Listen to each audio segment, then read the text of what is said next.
Salut à tous, aujourd'hui on va parler de quelque chose d'assez intéressant, c'est de savoir comment gagner des dividendes tous les mois et quelle stratégie avoir. Donc simplement, si vous voulez faire une stratégie dividende, le plus intéressant pour vous constituer votre calendrier de dividendes, alors moi j'en ai un effectivement, le plus intéressant aujourd'hui c'est d'investir principalement sur des entreprises de PEA, parce que ce sont ces entreprises-là qui auront le moins de friction fiscale au niveau de la fiscalité. Il faut savoir que le PEA, c'est une enveloppe fiscale. Donc vous paierez dessus que les cotisations sociales et pas les charges qui vont avec, soit 17% sur ce que vous allez gagner. Donc si vous investissez sur les entreprises américaines, aujourd'hui à mon sens, les entreprises américaines sont mieux pour investir sur les entreprises de croissance. Sachant que Trump en plus a dans le projet de taxer à plus 30% en plus des dividendes, donc ça ferait plus 30% plus l'imposition française, ça ferait beaucoup de friction fiscale pour tout ce qui est américain. Donc la meilleure des solutions, ce serait d'investir effectivement sur une solution qui serait plus focalisée sur le PEA.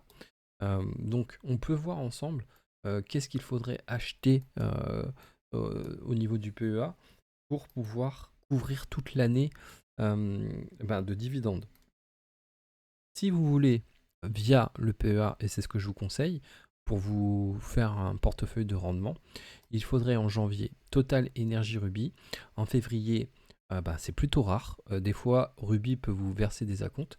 Sinon, peu de versements. Donc là, effectivement, on a une difficulté. On a en mars Unibail Rodamco, Gecina. On a Total Energy Ruby en avril. En mai, là, il y a plus de possibilités avec Sanofi, AXA, Engie, BNP, Société Générale, Vonovia, Euronext. Ensuite, en juin, on a Unibail Rodamco. En juillet, on a Total Energy Ruby. En août, on a peu fréquent, mais parfois des acomptes de société. En septembre, on a Unibail Rodamco, Euronext, Gecina. Total Energy Ruby en octobre. Novembre, rare, parfois aussi foncière, qui peut vous donner des acomptes. Et en décembre, on a Unibail Rodamco. Donc, bon. Et donc on voit déjà que c'est difficile de gagner toute l'année des dividendes. Donc éventuellement ce qu'on pourrait faire à ce moment-là, c'est investir sur des actions américaines, ce qui viendrait combler le manque à gagner peut-être en février. Même si c'est pas la meilleure des solutions, parce qu'on sait que les actions américaines vont être quand même surtaxées.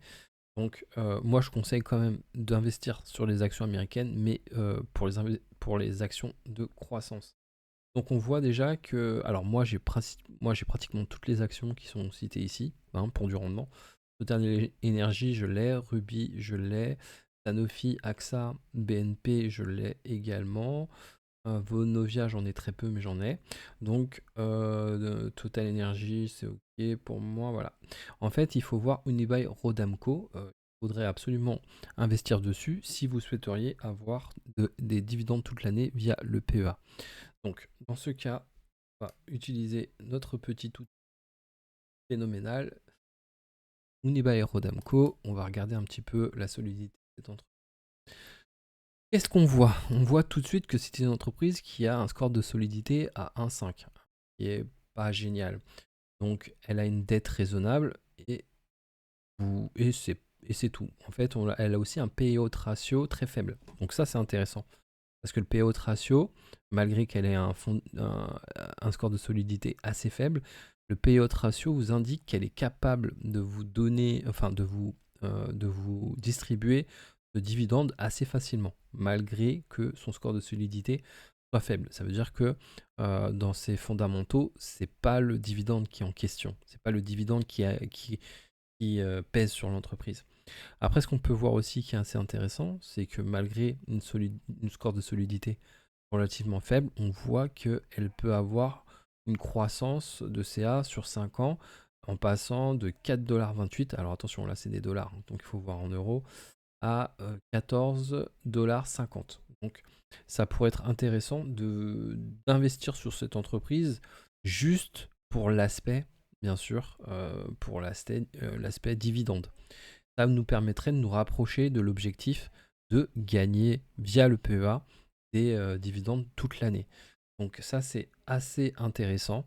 Euh, donc je pense qu'il faudrait absolument investir sur cette entreprise si vous voulez atteindre cet objectif, ou alors éventuellement risquer la friction fiscale avec des entreprises américaines au mois de novembre, au mois de février et au mois d'août. Donc voilà. Euh, voilà, c'est un petit topo qui était intéressant de faire si vous souhaitez lisser vos revenus sur l'année. Ce qui peut être aussi intéressant, bah, effectivement, c'est, je pense que je vais rajouter sur l'application, je vais rajouter euh, le, si vous voulez, la fréquence des dividendes versés par les entreprises. Ça permettra effectivement aux gens qui sont intéressés par cette option de voir directement quand est-ce que les dividendes sont versés et ensuite peut-être de faire un choix intéressant. Là, je pourrais avec dividendes versés, le temps du mois, et ça permet aux gens d'avoir plus de billes pour investir. Donc voilà, c'était un petit topo pour les gens qui souhaitent vraiment se construire un revenu à côté de celui de son travail sans travailler. On est d'accord.